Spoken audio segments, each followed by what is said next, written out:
찬송가 524장. 찬송가 524장 찬양합니다.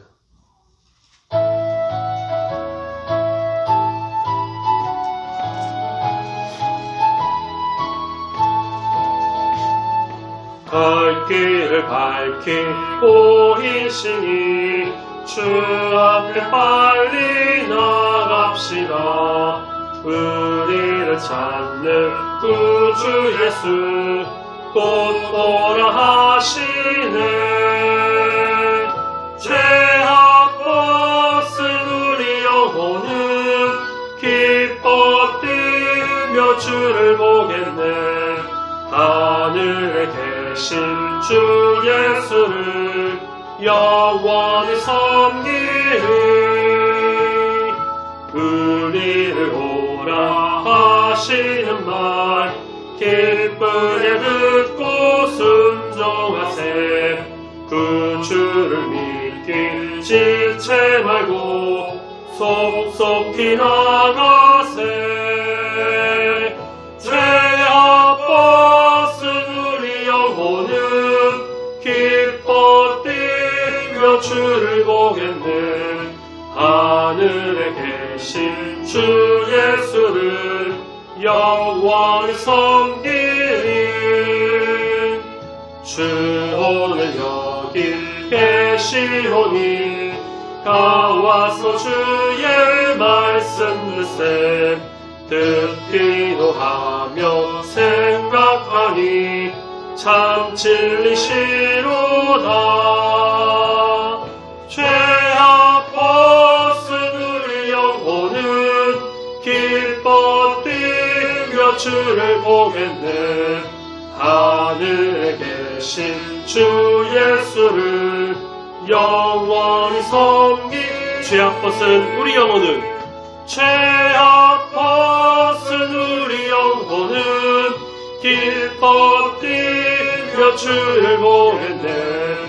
하늘에 계신 주 예수를 영원히 섬기리.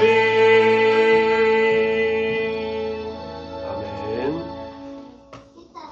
오늘 같이 보실 하나님 말씀 마태복음 11장 16절부터 24절까지의 말씀입니다. 마태복음 11장 16절부터 24절까지 말씀, 신약성경 17페이지쯤에 있습니다. 여기 말씀 찾으셨으면 16절부터 천천히 한 목소리로 함께 읽겠습니다. 시작. 이 세대를 무엇으로 비유할까? 비유하건대 아이들이 장터에 앉아 제 동물을 불러 이르되 우리가 너희를 향하여 피리를 불어도 너희가 춤추지 않고 우리가 슬피 울어도 너희가 가슴을 치지 아니하였다 함과 같도다. 요한이 와서 먹지도 않고 마시지도 아니하매 그들이 말하기를 귀신이 들렸다 하더니 인자는 와서 먹고 마시며 말하기를 보라 먹기를 탐하고 포도주를 즐기는 사람이요 세리와 죄인의 친구로다 하니 지혜는 그 행한 일로 인하여 옳다함을 얻느니라. 예수께서 권능을 가장 많이 행하신 고울들이 회개하지 아니하므로 그때에 책망하시되 화 있을진저 고라시나 화 있을진저 벳세다야 너희에게 행한 모든 권능을 두로와 시돈에서 행하였더라면 그들이 벌써 베옷을 입고 제에 앉아 회개하였으리라. 내가 너희에게 이르노니 심판날에 두로와 시돈이 너희보다 견디기 쉬우리라. 가버나움아 내가 하늘에까지 높아지겠느냐 음부에까지 낮아지리라. 내게 행한 모든 권능을 소돔에서 행하였더라면 그 성이 오늘까지 있었느니라. 내가 너희에게 이르노니 심판날에 소돔 땅이 너보다 견디기 쉬우리라 하시니라. 아멘. 다 같이 기도합니다. 하나님 감사합니다. 오늘도 함께 하시고 오늘도 하셔서 이 수요일 저녁 주 앞에 나와 예배드리며 또 마태복음 말씀을 묵상함으로 우리 주님의 음성을 듣는 귀한 시간 함께 하시고 허락하신 감사합니다. 주님께로 온전히 나아가는 귀한 시간이 되도록 이 시간도 주장하시고 인도하여 주시옵소서. 감사합니다. 주님, 예수님의 이름으로 기도드립니다. 아멘. 오늘 읽은 본문 말씀에서는 예수님께서 무엇으로 비유할까 하면서 아이들의 이제 이야기를 하시는데, 당시 아이들의 어떤 놀이 중에 하나였던 장례놀이 그리고 결혼식 놀이를 통해서 유대인들이 세례 요한과 예수님 자신의 사역에 대해 이제 어떤 반응을 보였고 또 이에 대해 어떻게 응답하셨는가를 이제 보여주고 있습니다. 유대인들은 여러 가지 놀이 문화가 있었는데요. 대표적으로는 이제 언어 유희라고 해서 히브리어는 모음이 없거든요. 자음만, 알파벳의 자음만 있는데 그 자음들로만 따서 이렇게 언어 가지고 가는 놀이가 대표적인 게 있었고, 아이들이 놀던 놀이 중에는 오늘 말씀 이해하기 위해서 같이 한번 살펴보려고 하는데요. 이 장례놀이, 결혼식 놀이 그렇게가 있었습니다.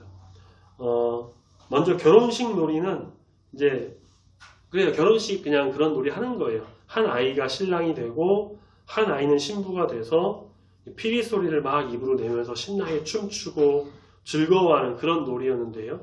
그런데 이 놀이를 할 때 간혹가다 어떤 아이들이 이제 즐거워하지 않고 신나게 춤추지도 않고 장단에 맞춰서 시무룩 맞춰서 노는 게 아니라 그냥 시무룩하게 앉아 있기만 합니다. 그래서 이번에는 그 아이들이 이제 그 친구의 기분을 맞춰주려고 결혼놀이는 재미없나 보네. 그러면 이번에는 너가 조금 풀이 죽어 있으니까 장례놀이를 해보자. 내가 죽은 사람 할 테니까 죽은 사람 옆에서 이제 곡하는 거를 너희가 한번 슬프게 울어봐 하면서 이제 장례식 놀이를 또 합니다. 그런데 또 이 무감각한 아이들 중에 또 몇 명은 곡을 해도 울지도 않고 우는 신용 그런 것도 안 하고 그냥 무덤덤하게 쳐다보기만 하고 그런 거예요. 그러니까 어떤 아이들은 이런 결혼식 놀이, 장례놀이를 가지고 막 놀면서 그렇게 놀았지만 또 간혹가다 어떤 아이들은 아무 흥미도 느끼지 못하고 그렇게 있었던 겁니다.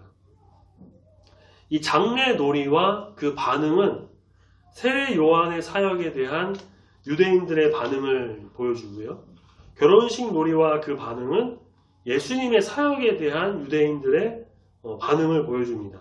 18절에 보니까 요한이 먼저 와서 먹지도 않고 마시지도 않는 철저한 그 회개와 금식을 가르쳤습니다. 그는 모든 사람이 하나님 앞에 죄인이라고 선포하면서 가르쳤고요. 그랬더니 사람들이 그를 보고 뭐라고 하나요? 18절에 야, 저 사람 귀신 들렸다. 멀쩡한 사람을 죄인 취급하고요. 귀신 들렸다라고 합니다. 요한이 회개하라고 말해도 전혀 회개하지 않았습니다. 자, 이번에는 예수님께서 오셔서 말씀하시기를 회개하라 천국이 가까이 왔느니라 라고 하셨지만 예수님은 또 뭐라고 말씀하셨느냐?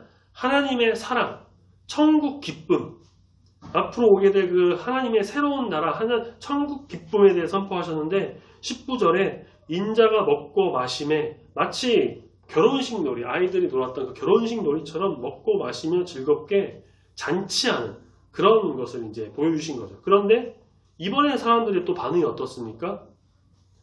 예수님이 경건하지 못하다고 또 비난합니다. 야, 저거 먹고 마시고 먹는 거 탐하고 포도주 즐기고 세리 죄인의 친구로 그렇게 늘 지내고 있네. 그들은 세례 요한의 마음을 찌르는 회개의 메시지에 반응하지 않았고요. 예수님의 기적을 행하는 표적과 영생의 말씀에도 또 반응하지 않고 믿지 않았습니다. 그래서 뒤에 이제 나오는 고라신 도시 이름이에요. 벳세다, 가버나움, 예수님께서 가장 많이 그 권능을 행하신 도시들이 회개하지 않는 걸 보고서는 그런 심판하시는 심판의 선언, 너네가 두로와 시돈보다도 못하고 소돔보다도 못한 곳들이라고 심판 선언하신 것은 예수님 사역에 대한 당대 유대인들의 반응에 따른 예수님의 응답이다 라고 말할 수가 있는 겁니다. 메시아 사역의 선구자였던 이 세례 요한이 먹지도 마시지도 않는 금욕 생활을 하면서 그 천국 도래에 대한 준비와 회개를 촉구했지만 종교 지도자들을 비롯한 다수의 유대인들이 이를 보고 귀신 들렸다 라고 하고, 예수님께서 일상적인 어떤 식생활을 하면서 천국 복음을 전파하고 천국의 기쁨을 선포했을 때는 또 이들이 예수님이 그 허랑방탕한 사람이다, 죄인과 어울린다, 금식도 하지 않는다 라면서 비난했죠. 자, 그래서 우리는 여기서 이 장래놀이와 결혼놀이에 대한 영적 의미를 좀 먼저 이해해야 합니다. 장례식 놀이에서는 사람이 이제 죽어서 장례하는 그런 걸 이제 빗대어서 노는 거니까 어때요? 눈물을 흘려야죠. 슬픈 장례식이니까 눈물을 흘려야 되는데, 이것은 어떤 의미에서는 세례 요한의 그 물세례를 좀 상징합니다. 그 물세례는 자기 자신의 죄에 대해서 죽는 세례예요. 요한은 사람들에게 자신의 죄를 회개해야만 하나님 백성이 될 수 있다라고 외쳤습니다. 바리새인들처럼 그냥 종교 생활, 일상적인 그런 형식적인 생활을 하는 그것이 아니라 자기 자신을 완전히 죽여야 된다는 겁니다. 종교개혁, 그때 이제 종교개혁 주일 때 말씀 설교드렸던 것처럼 나 자신을 매일 뜯어 고치는 개혁을 이루어야 된다는 거죠. 사람들은 교회 생활, 기독교 생활 그런 거는 오래 해요. 근데 오래 하는데 죄의 문제에 대해서 크게 심각하게 생각하지 않는 경향이 좀 있습니다. 그렇게 되면 영적으로 무감각해져요.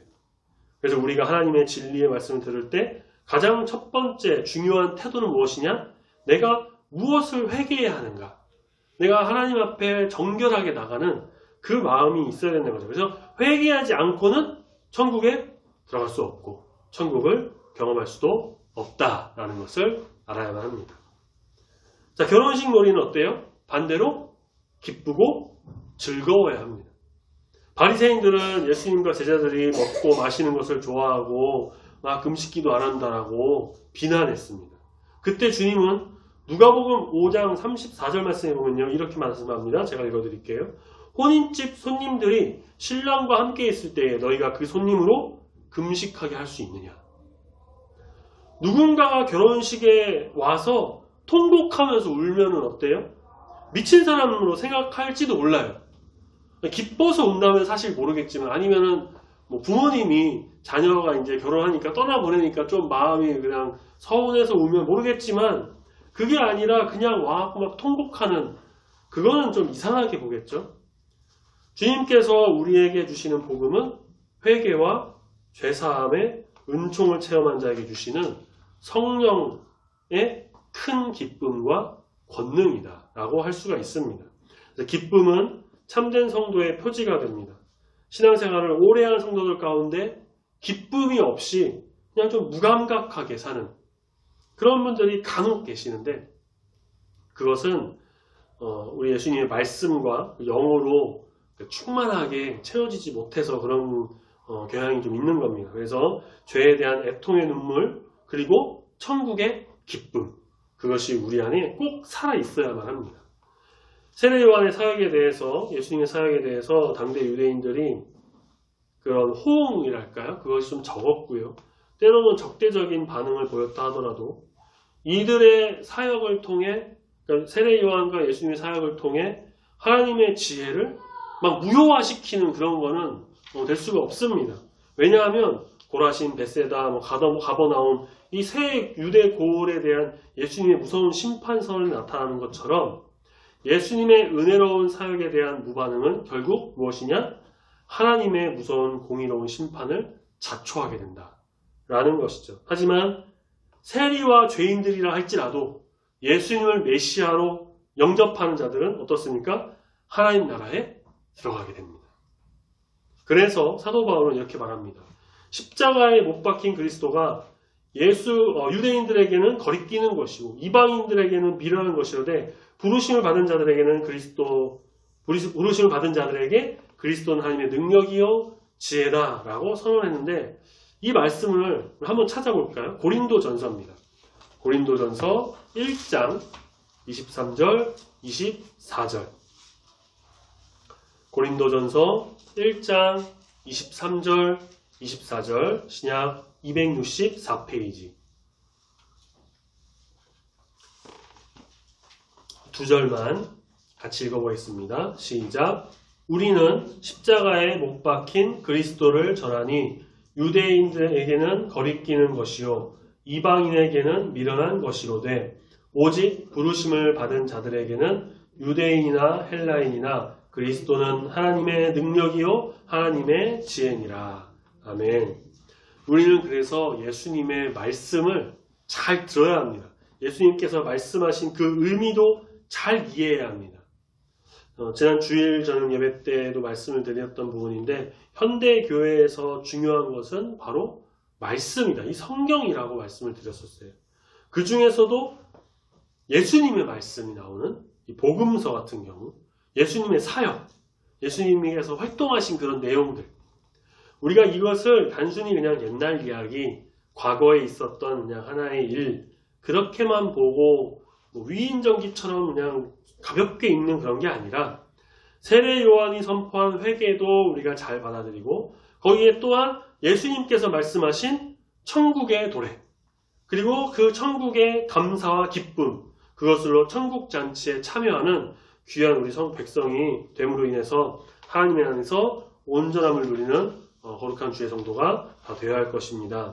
예수님의 모든 말씀을 다 이해하고 다 받아들이면 좋겠지만 사실 그래요. 아직 학자들도 목회자들도 어려워하는 좀 난해한 본문들이 아직도 있습니다.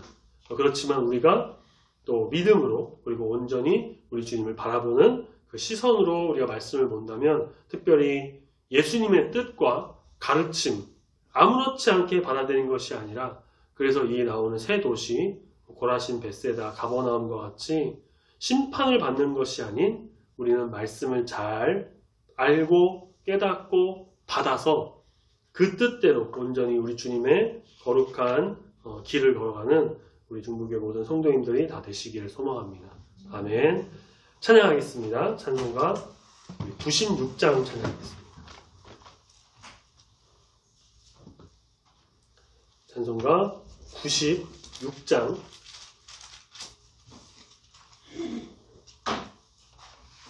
다시 찬양합니다.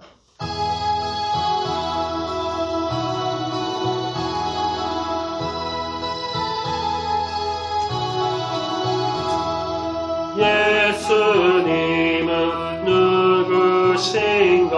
우는 자의 위로와 없는 자의 풍성이며 천한 자의 높음과 잡힌 자의 노임되고 우리 기쁨 대신에 예수님은 누구신가? 약한 자의 강함과 눈먼 자의 빛이시며 병든 자의 고침과 죽은 자의 부활되고 우리 생명 되시네. 예수님은 누구신가? 추한 자의 정함과 죽을 자의 생명이며 죄인들의 중보와 멸망자의 구원되고 우리 평화 되시네. 예수님은 누구신가? 온 교회의 머리와 온 세상의 구주시며 모든 왕의 왕이요 심판하신 주님 되고 우리 영광 되시네. 아멘. 기도하겠습니다. 하나님 감사합니다. 지난주일 추수감사절을 잘 감사함으로 보내고 수요일 저녁에도 우리 주님 앞에 나와 예배드리게 인도해 주시니 감사합니다. 유대인들은 세례 요한의 말도 예수님의 말도 아무렇지 않게 생각하고 무시하고 비난하고 심지어 욕하기도 했던 그런 모습을 우리가 말씀을 통해 보게 됩니다. 지금도 세상 사람들은 거룩한 말씀, 복음을 받아들이지 않고 세상의 것을 따르면서 거부하는 모습을 보게 됩니다. 지금 세상의 모습이 마치 고라신, 벳세다, 가버나움과 같은 그런 모습이 아닌가 하는 마음도 들 때가 있습니다. 주님, 그런 세상 사람들이 주님의 거룩한 뜻을 품지 못하고 파멸의 길로 가는 것이 아닌가에 대한 안타까운 마음이 들 때도 있습니다. 주님, 먼저는 우리가 말씀을 잘 받아들이고 말씀을 잘 알고 깨닫고 이해하여 말씀 중심의 신앙생활을 함으로 인해 주님 앞에 바로서는 귀한 백성이 되길 소망하오니 지혜를 더하시고 은혜를 더하여 주시옵소서. 그래서 이 말씀을 들고 복음 들고 우리 주님의 뜻을 품고 나아가 세상에 온전하신 주님의 진리를 선포하며 복음을 전하며 전도함으로 인해 세상 사람들 가운데 주님의 선한 뜻이 흘러가기를 소망합니다. 주님을 알지 못하는 시대에 생명의 강물이 넘쳐 흐르기를 소망하오니 주님, 우리를 평화의 도구로 사용하여 주시옵소서. 오직 주님의 뜻대로 행함으로 인해 선한 영향력을 끼치며 믿는 자의 본을 보임으로 인해 세상을 변화시키는 거룩한 주의 백성들이 다 되기를 소망합니다. 주님 함께 하시고 은혜를 더하여 주시옵소서. 감사합니다. 주님, 남은 한 주간 또 남은 11월 남은 2022년 끝까지 함께 하시고 지켜주시사 어디서 무엇을 하든 어디에 있든 오직 우리 주님과 동행함으로 인해 귀한 주님께 영광을 올려드리는 삶을 사는 중국교회 모든 성도가 되도록 붙들어 인도하여 주시옵소서. 감사드리며 사랑이 많으신 예수님의 이름으로 기도드립니다. 아멘. 하늘에 계신 우리 아버지여, 이름이 거룩히 여김을 받으시오며 나라가 임하시오며 뜻이 하늘에서 이루어진 것 같이 땅에서도 이루어지이다. 오늘날 우리에게 일용할 양식을 주옵시고 우리가 우리에게 죄 지은 자를 사하여 준 것 같이 우리 죄를 사하여 주옵시고 우리를 시험에 들게 하지 마옵시고 다만 악에서 구하옵소서. 대개 나라와 권세와 영광이 아버지께 영원히 있사옵나이다. 아멘.